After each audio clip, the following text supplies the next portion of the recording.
Hi there, very good morning to all our viewers who are joining us live here on Moneycontrol. This broadcast, you're watching Opening Bell with me, Stacy Pereira.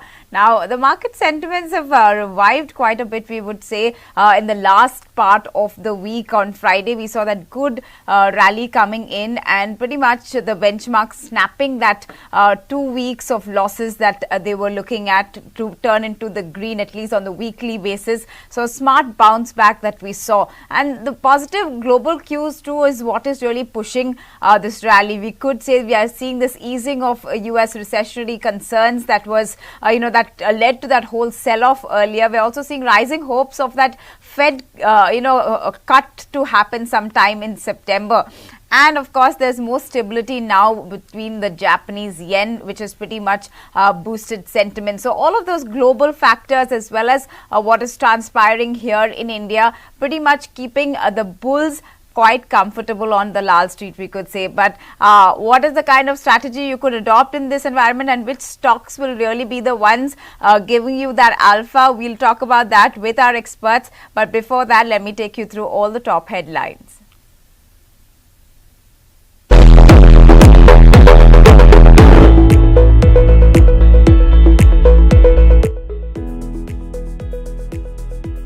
Heavy Nasdaq gains over 5%, while the Dow added nearly 3% as Wall Street continues its recovery from a global sell-off that's sparked by recession fears in the United States. And stocks in the Asia Pacific open largely lower as markets take a breather from last week's rally. The GIFT Nifty, though, is suggesting a rather flat to positive start for the Indian equity market. And crude prices fall over 1%, taking Brent below that $80 a barrel as global demand concerns weigh in, as well as hopes of a ceasefire between Israel and Hamas have risen. Now, gold, on the other hand, prices have risen to a record high above $2,500 an ounce as those rate cut expectations really go on to rise.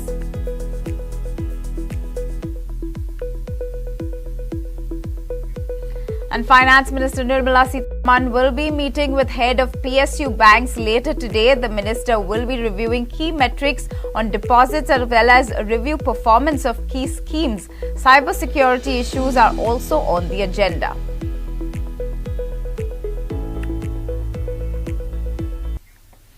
Now, those are some of the top headlines, and those are the cues that we have pretty much setting us up for trade here in India. Now, markets did end higher for the week. We saw that Nifty decisively close above that 24,500 level, something that we've been anticipating all through the week, but were in that range-bound movement, finally managing to overcome that on Friday. Sensex too saw some good rally, about 1,300 odd points, so those 80,200 levels is where it surged up to, and this also helped the Bank Nifty turn positive for the week. But overall, if you look at how the sentiment is really, we did see about 50% of those Nifty 50 stocks giving negative returns on a weekly basis if you have to combine them, and saw how it performed all through the week.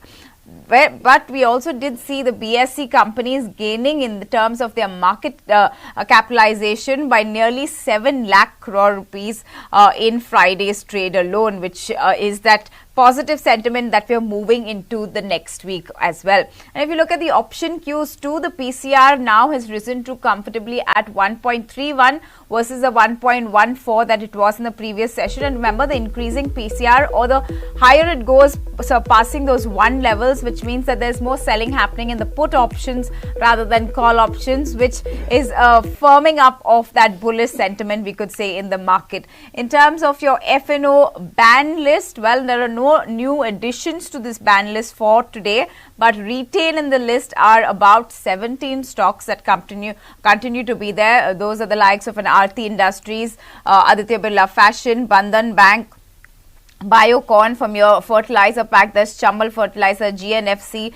There's also Granules India as well as India Cement. You have the likes of an LSE, Housing Finance, Manappuram Finance, NMDC, Piramal Enterprise, Punjab National Bank, as well as SAIL, Sun TV, which continue to remain in that band. One that has got out of the band, and it will be quite interesting to see, is also Birla Soft, because there's a lot of action among the IT stocks. So this one will be interesting to see now that it's gotten out of this ban list, as well as Aditya Birla Capital, which is out of this ban list. In terms of where the money flows are coming, finally we did see the FIIs see some bit of positive.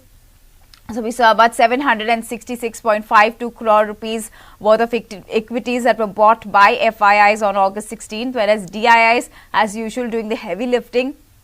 About 2,606.18 crores worth of equities is what the DIIs went on to buy. We're also seeing some bit of semblance coming to the India WIX, so the volatility index. The fear gauge has now dropped by about 6.69% in the last trading session. So now it stands somewhere around 14.4 levels versus the 15.44 levels that it was in the previous session. Now remember, as long as the volatility stays below that 15 levels, bulls may remain in that comfort zone, we could say. So that's another reason why we are going to see, or there is this hope that, you know, it is an upswing from here on. But let's get discussing strategies that you could adopt, and also stocks that are likely to be in the spotlight.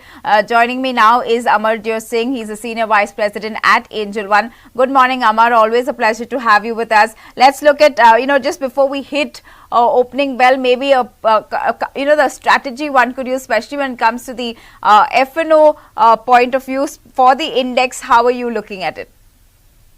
Yeah, if you look at the index, we've been overall positive on the index from a long-term, intermediate-term perspective. We did witness some consolidation, and the index has pulled back significantly for the last couple of days, because 24,000 was being held as a very strong support zone, and earlier 24,500, 400, 500 was acting as a very strong resistance. So that has been taken out, and Nifty significantly trading above that level, so 24,600 plus. So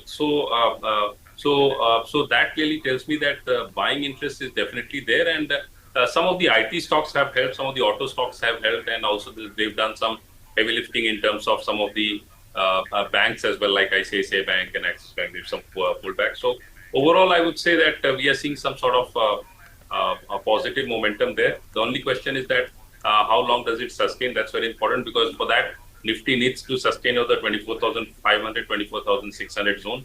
Then we could say that, yeah, now the trend, short-term trend is also changing. So on dips, one can look at a buying opportunity. Right. 24,400 is a very strong support for Nifty. Right, so you're looking at the Nifty, you're keeping a support at 24,400 levels is what you're saying. But what about the Bank Nifty? That one too has been quite interesting. We managed to get to those 50,000 levels that everyone was eyeing. From here, do you think there's more consolidation for even the Bank Nifty, or there is reason and value? Today, in fact, there's also the Finance Minister meeting with public sector bank heads. So, some news flow as well to give if there is a good outcome from there. How are you looking? At least how should one be playing the Bank Nifty, or would you still prefer the benchmarks compared to a sectoral one like the banking index? See, if you look at Bank Nifty, compare Nifty versus Bank Nifty, Nifty is anytime stronger as compared to Bank Nifty. Now, coming to Bank Nifty, what we are seeing is that some of the heavyweights, we are seeing some sort of pullback there in terms of HDFC or in terms of ICICI or Axis. We are seeing some pullback there in terms of Kotak as well. So that tells me that there could be some pullback, but the pullback is questionable in the sense that for Bank Nifty, it needs to sustain above the 51,000 level. Currently, it's around 50,600, 700 zone. So 51,000 is a very crucial zone of resistance for that. And also on the intermediate term trend, that is clearly telling me that Bank Nifty could witness some sort of choppy trading sessions. Yes, but on the downside, the recent lows are very crucial, very important. Till the time we don't see them being breached, that was around 49,800 or so. So 49,700, 800, that's a very strong support zone. So ideally, Bank Nifty should not breach that level. Because if that level is breached, that means there could be a fresh, sharp selling coming into both Nifty as well as Bank Nifty. So the levels to watch out for is 51,000 on the upside, 49,800 on the downside. Right. So those are the levels for the Bank Nifty. In fact, we'll talk about that just as we are addressing market open. There on your screens, you can see the Nifty opening just about, we would say flat, but in the green. So there is that positive bias to it. 24,600 levels is where we are opening at, about 50 to 70 points that we're seeing right at opening bell. The Bank Nifty also seeing a good 100 points up, so 0.2% there coming in for the Bank Nifty as well. The Sensex also seeing a good 200 points right at opening bell. So you are seeing these tick. And if you look at the advanced decline as well, the NSE advanced somewhere at 1,772, whereas declines of just about 283. So that is giving you a sense that we are quite the positive. Even if we look at the sectoral indices, pretty much most of them in the green, barring the likes of a Pharma and a metal pack that is seeing some bit of pressure at this point. So let's look into which are the components, then the gainers and losers, and who's really giving the benchmarks the strength, we would say, at this point. We are seeing pretty much, the IT index also continuing its rally at this point. So a barely handful of stocks we can say that are among your losers. But ONGC, BPCL, NTPC, the likes on among your top gainers. So you do have the oil and gas pack there that is making itself quite prominent among your Nifty gainers at this point. So you also have quite a few stocks that are ticking. I mean, I can see barely 5 or 6 stocks that are among your laggards in trade today. So the likes of a Tech Mahindra, M&M, also a Nestle there among your top Nifty losers. So interesting pack that we are seeing, but let's get discussing a couple of stocks, and I want to take up IT because they has seen a good rally so far. We are seeing a few names among the, that perhaps will see some bit of profit taking after that good rally that has seen in the past 1-2 sessions. But Aamar, to you, within the IT pack, is there more steam? Is there value that you would find? And between the mid cap IT stocks versus the large caps, do you have any preferred picks? So see, if you look at the IT space definitely we've seen some very sharp up moves, and also the IT heavyweights have been performing quite well, be it Infosys or TCS. So I had been bullish on both Infosys and TCS for quite some time, and continue to remain bullish on both of these, because Infosys is close to, it has a resistance around the 1880, 1900 levels, because if that is taken out, then we could witness some sharp up move. Amongst the other IT stocks, if you ask me, if I look at some of the other stocks, so there we are witnessing some sort of consolidation there as well. HCL Technology looks strong and positive, definitely on the charts. This is one stock one can keep a close watch on. And apart from that, I would say that if I look at Persistent is one. We've been very positive and bullish on Persistent. It did correct. We are witnessing some sort of double top formation on the chart. So sustaining over the 4,900, 5,000 levels, then we could witness the next leg of rally. Otherwise, it could consolidate. So these are a couple of stocks which one can keep a close watch on in the IT space. Right. Aamar, do stay on. Let me also address a couple of stocks that will be in focus today. Now, Maruti, in a filing with the exchanges, has said that due to the indexation benefit being withdrawn for LTCG on the debt mutual funds that they had purchased prior to 1st of April 2023, they are going to see, or rather need, an accounting provision to be increased by about 850 crore rupees. So they are saying that they will see a one-time impact of about 850 crores on their profit after tax in the Q2, or that is the July to September quarter for FY25, and this because of the removal of that indexation benefit on their debt mutual funds in the recently concluded budget. Now, the company also says that this is only an accounting provision at this stage, and due to the change that has happened in the tax rules and not related to any operations and will not go on to impact their operational profit. It will, though, also affect their tax on other income in respect to the future dates whenever they go on to choose to redeem those funds. So from the auto pack, you are going to see Maruti Suzuki there, react to this kind of news flow. But also we had news coming in from Escorts Kubota. Now, this company is looking to explore various options for industrial land, and this by setting up greenfield facilities. Now, they want to expand their capacity, the current capacity. They are looking at investment intent, and they've submitted this to the government of Uttar Pradesh for acquisition of land projects. Now, this is the whole direct as well as indirect investments of about 4,500 crore plus rupees is what they are willing to make towards this expansion. They are looking at an annual production revenue generation of over 10,000 crore rupees at the full capacity as and when that does happen, and the direct and indirect employment of more than 14,000 personnel at full capacity. So that will be another one that will be, perhaps a positive for the likes of an Escort Kubota. That stock also there in the positive. More from the auto front, or rather ancillary front, Samvardhan Motherson. This one is going on to acquire about 34% stake in Motherson Auto Solutions. This from Sojit Corporation. Now, after this, Motherson Auto Solutions will become a wholly owned subsidiary of Samvardhan Motherson. So this is from the auto pack, but let me go back and also get a couple of queries answered from Aamar, because we have so many of you guys that have been sending us live queries on our feed. So let me get going and get a couple of those answered. Let me first take Debu K's question, and he wants to know your view on SKF India. Is the chart suggesting something interesting for this particular one, SKF India?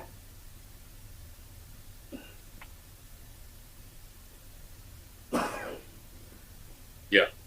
So if I look at SKF India, so clearly, see, this stock has been on a correction mode. So from almost, if we go back in time, so on 18th June, the stock had made a high of 7,350. Currently, it's around 5,100 odd levels.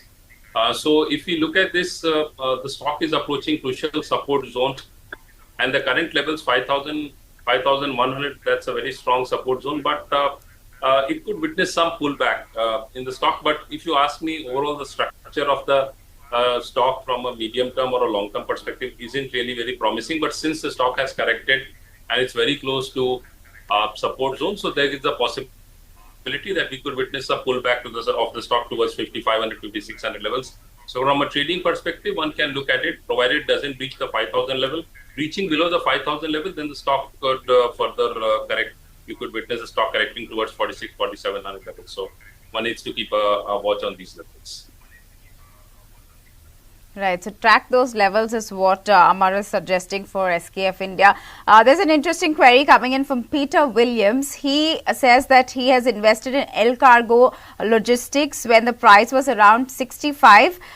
He made partial profits, then reaccumulated it when the price fell to 65 again. Now he's asking whether he should consider exiting it or reinvesting in a different company like Snowman Logistics. So you'll have to give us a perspective on El Cargo Logistics, as well as does Snowman Logistics also have some value, and he could be looking at that one alternatively. So if we look at, if you could just come again with the name of the company. He wants to know on El Cargo Logistics. Okay, just 1 second. I'm not able to find this particular stock, so I really don't track it. So I don't think I'll be able to comment on this. Well, we'll try and get some kind of answer for William, but El Cargo Logistics has been seeing some kind of, at least what I am looking at, the share price has seen some interesting things, about 1.5% odd rise that it's seeing in today's session. It is some trading around 61, and according to Peter, he had. Okay, yeah, I got it. We can speak on this. Yeah. So looking at El Cargo, Yeah, so looking at all cargo, yeah, so I got it the wrong pronunciation. So all cargo, basically, if you look at this, the stock has been not really delivering, and the stock has been correcting from almost 98 levels. Currently, it's around 60, 61 odd level. So it's trying to find a base, but still it's not been able to get into some sort of very strong support zone. So ideally, if I go back in time and look at this particular stock, the stock has got very strong support coming on the 55 levels. So 55 odd levels are very strong support. So maybe that could be a level where you could witness some buying interest, but higher levels will be sold into. So you have to take this stock from a trading perspective, because on the long-term charts, on the monthly charts, the stock isn't really doing much. But what has happened is that since the stock has corrected by almost 35-40% from its all-time highs, so there is a possibility that we could witness a pullback, but don't expect too much. The stock could again witness selling pressure at the higher levels. So from a trading perspective, this can be a stock which can be looked at. 55 is very crucial support for the stock. Right. And would you then suggest he was looking at an alternative in Snowman Logistics? That one also, the price around the same range, 76 rupees is where that one is trading. Should he then look at exiting the likes of an all cargo and looking at a Snowman instead?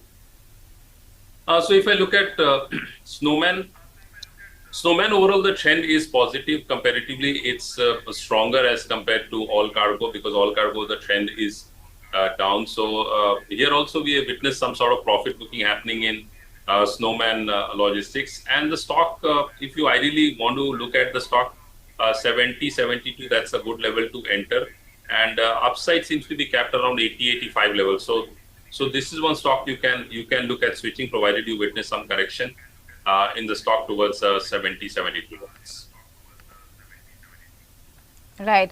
Well, interesting also are a couple of brokerage notes that are coming on the likes of a Voltas. Now, Kotak Institutional Equities has a sell call, but they've kept the target at around 1,100 rupees per share. They have looked at the strong quarterly performance by the company. However, unitary cooling products, the growth is not as expected, even though we did see that strong summers, what they have pointed out. They also see that the segment EBIT margin, which has come in at 8.6%, has missed their estimates of 10%. CLSA on the other side has an underperform call, as well as revised the target upwards to about 1,310 rupees per share. They do see that a strong quarter, but they are concerned about whether it will be able to regain some of that lost market share, although margins have been soft this time around. It also sees that there has been no provisions, as well as the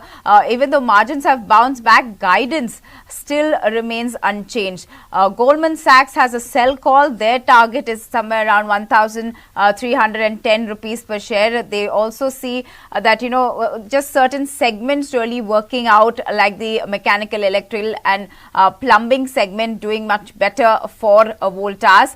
They say that the UCP growth has also been strong and in line with the company's strategy of acquiring that market share. So Voltas, this particular stock, I would want Aamar to also weigh in on and tell us what the charts are really suggesting. How should one be trading this? If they do have it, should they hold or should they go in and further accumulate more? What are the charts suggesting for Voltas? Yeah, so if you look at Voltas in particular, see, the stock had rallied, and last few days we are seeing some sort of, I would say, consolidation. And on 12th of August, the volumes were exceptionally high. So there's a lot of buying, selling which happened on that particular day, which was phenomenal and which was above averages. So that tells me that the current levels, something means around 1600 is a zone of resistance for the stock. If you ask me, the long-term trend still remains strong and positive. Yeah, intermediate-term trend, we've seen some weakening of the trend. So effectively, for any major rally, the stock needs to sustain above the 1500 levels, and for any significant rally, it needs to sustain over the 1600 levels. So I would say that at the current levels, one should should be slightly cautious on entry. But overall, there is not much of a trend change per se in the stock as of now. Sustaining below the 1400 levels could mean that the intermediate term trend for the stock has changed. Right. Quite interesting there, because I'd also want to talk about a couple of, railway stocks. Now, we did hear over the, on Friday, there were announcements made of expansion of three metro lines now, this in Bengaluru as well as Pune and Thane, that have got that extension. So somewhere close to 34,000 crore rupees worth of investment that the government is looking at, and a couple of stocks that will be a buzz due to this, the likes of Titagar wagons that actually goes on to make those rakes, or even other stocks within the railway pack. Are you seeing some value there, or you think they've got stretched too much in the whole run up to the budget and otherwise, or there could be some value left and one could look at a couple of railway stocks? And what would you suggest? Yeah, so if you look at the railway stocks, first I'll talk about rights. So here we are seeing that the stock is in for consolidation, and it seems that the stock has definitely made a top. So ideally, I wouldn't recommend buying at the current levels, because if the stock starts sustaining below the 650 level, we could witness further sharp correction in the stock. Though the long-term trend is positive, the intermediate-term trend, the short-term trend, they are quite negative. So higher levels will be sold into, and we have to watch out for, because 650, if it is breached, then the stock is headed towards the 600 odd levels. So from that perspective, I would say one should wait out. If I look at the other stock which you may, which is talked about, RailTel. RailTel is comparatively better placed as compared to rights. Here, even on the intermediate term trend, we are seeing some sort of support coming in. So this is one stock one can keep a close watch on. Sustaining above 500 is very important. Above 500, we could witness a sharp rally in the stock, so you can keep a close watch on. And the recent lows of 448, so 450, that's a very strong support zone. So ideally, if you ask me, RailTel looks better on the charts as compared to rights, so one can keep a watch on that. Right, so look at RailTel among those railway stocks. You could see some opportunities there. Let me get a couple more queries. Then Mali Harsh says that he has BHEL. He's holding it at a price of 218 that he picked it up at. What should be the next target that he should be looking forward to for BHEL? So BHEL, I would recommend at least book profit in 50% of your position. Because the intermediate term trend is not very strong now. So what it effectively would mean is that BHEL would go in a consolidation zone. So some days you'll find an up move, some days you'll find a down move. So because the stock is currently capped between 280 and 320, that's a short-term range for the stock. So ideally, you can look at looking at least 50% profit in your BHEL position. Because if the stock starts sustaining below the 280 level, then we could witness some correction. Though the long-term charts are very strong, but the intermediate-term trend, short-term trend, they are quite negative for BHEL.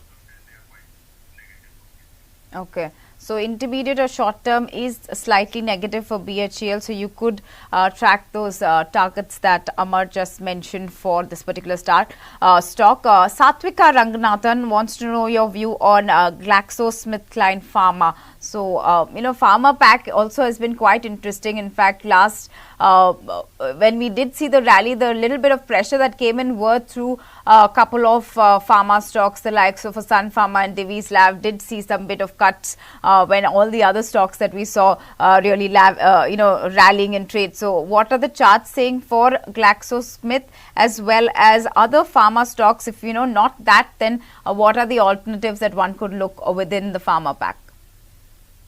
If you look at GlaxoSmithKline Pharma, it's very strong on the chart. So if you have a position you can hold on to, you can trail your positions, because the stock is still very strong on the long term and the intermediate term trend. Short term, we are witnessing some loss of momentum and it's in overheated territory. So effectively, it means is that there could be some profit booking happening in the stock, but there is no trend change per se, or there is no loss of momentum in either the long term or the intermediate term trend. Amongst the pharma, this is definitely one can keep a close watch on. And looking at because what we've seen is that most of the pharma stocks have performed exceedingly well. So looking at the likes of, for example, Abbott Laboratories, that's also Abbott India has also done quite well. Alchem is another stock which has been very strong, very firm on the long-term charts. Aurobindo Pharma is again one trading at record highs. We are seeing some sort of profit booking, but trend is very strong. So these are stocks. Effectively, it means that pharma is one you can start accumulating, or if there is any correction, you can look at a buying opportunity. As far as Biocon is concerned, we did witness some up move in Biocon. It has corrected. Sustaining above the 350 level, you could witness a sharp move in Biocon towards 370, 375 level from a trading perspective. So you can keep a close watch on. Cipla has lost its momentum. Divi's Laboratory again is, I would say, likely to trade in a range. Right, so Divi's has been in that range, but you're looking at some opportunities in Biocon as well within the pharma pack. And yes, there are a couple of players that you can see value in. Now another interesting stock, and one that is going to be a buzz today, and today being Raksha Bandhan also, there is more at least what Albinder Dinsa has put out. Now he is one of the founders of Blinkit, which is now run by Zomato, and he says that they are seeing one of the biggest or the highest ever orders or orders per minute on a day like today, where people are buying Rakis left, right and center. And they also opened up their international businesses, where they saw a huge flow of orders coming in from the US, Australia as well as Japan, at least what he's put out on his Twitter handle. But another reason for Zomato to really be a buzz is the thumbs up that it's got from UBS. Now UBS has a buy call with a target that has been raised to about 320 rupees per share versus the 260 that they had placed their target at earlier. They do see the positive Q1 surprisingly, with that stronger quick commerce GMV growth that they've seen. They also see that that positive surprise is due to that solid 27% growth that it has seen in the food delivery business, as well as the quick commerce and food delivery business both have grown ahead of what was estimated. You're also seeing that margin expansion happen in both of these verticals. Now the management has been quite optimistic and implicit towards their guidance, and also that revision and that profitability that they're trying to keep maintain rather this time around. So what they are saying is they're trading, you are seeing the company trading somewhere close to its FY27 EV to EBITDA of 35 times versus the average of any Indian consumer retail peer, which is currently trading at 30 times that EV to EBITDA for the forward FY27. So the company clearly has that superior growth as well as margin expansion profile, and just today they have managed, Blinkit per se has managed to cross that all-time high orders for per minute orders that they see. It's the highest ever that they are recording. So GMVs they're seeing in terms of chocolate sales as well as most other metrics are quite high for today. This particular stock, is there reason to be looking at Zomato and the turnaround story that one would actually have to talk about? Aamar, do you see reasons to be looking at this one particularly now? See, Zomato definitely has been a extremely strong performer over the last 1 year, because if you look in April, the stock was around 60. Currently, it's around 270. The stock is up by almost more than 4.5 times. That's phenomenal. And if you look at the charts on the long-term charts, they continue to remain very strong, very strong. So, so there is.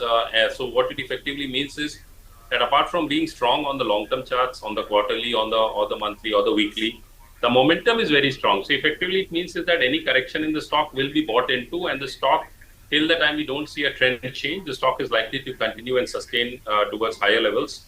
So currently, if I look at the stock has some sort of resistance around the 280 odd levels. Sustaining above 280, the stock has a potential to rally towards the 300 levels. The stock has now formed a strong support coming around the 250 level. So this is definitely one stock on any significant correction one can look at a buying opportunity.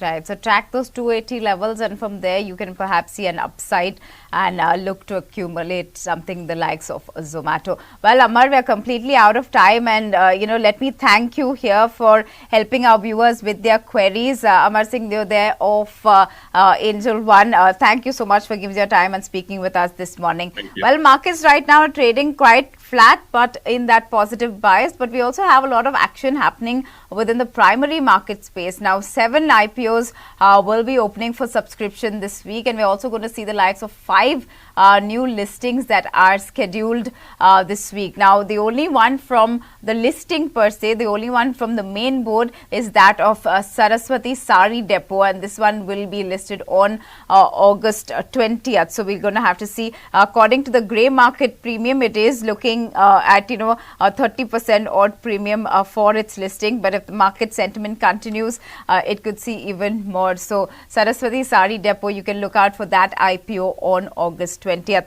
But for now, we're completely out of time. So I will have to say goodbye here, and a thank you from all of us that put this show together, and also to all our viewers who are sending in their queries. Do keep them coming on our live stream. We'll have them taken up by our experts as and when we do get time on the show. But if we haven't managed to take it up today, please do write again tomorrow, and we will try and have them answered by our experts. But from all of us here that put this show together, thank you so much for tuning in.